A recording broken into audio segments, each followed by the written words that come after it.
There's a poem by Longfellow about watching the learned astronomer measuring the stars or something, and he goes out and gazes silently up at the sky. Well, when he gazes silently up at the sky, he sees these little points of light in this blackness.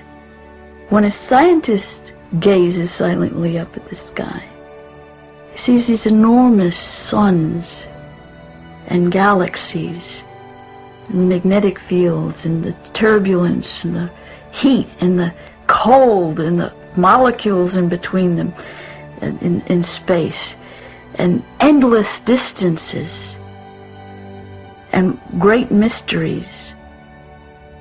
And you have a feeling, if you're a scientist, that you see a lot more. And this is kind of incredible, because when I'm looking at you, someone standing to my left can see somebody who's standing at my right. That is, the light could be going right across this way, the waves are going this way, the waves are going this way, the waves are going this way. It's just a complete network, so that there's this tremendous mess of waves all over in space, and it's all really there. That's what gets you. But you got to stop and think about it to really get the pleasure about the complexity, the inconceivable nature of nature.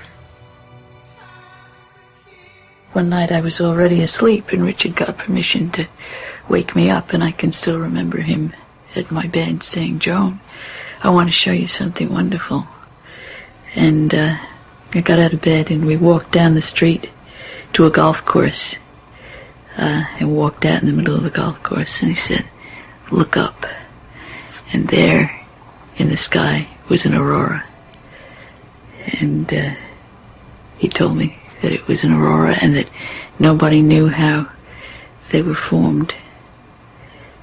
And I've spent my scientific career studying that. And it was nice of him to give me the aurora and to know that I would think it was wonderful.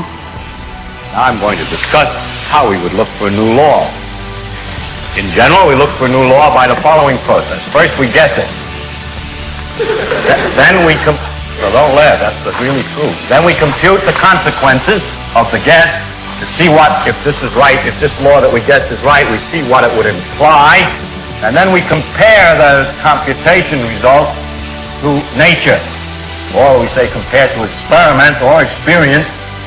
Compare it directly with observation to see if it works. If it disagrees with experiment, it's wrong. In that simple statement is the key to science. It doesn't make a difference how beautiful your guess is. It doesn't make a difference how smart you are, who made the guess, or what his name is. If it disagrees with experiment, it's wrong. That's all there is to it.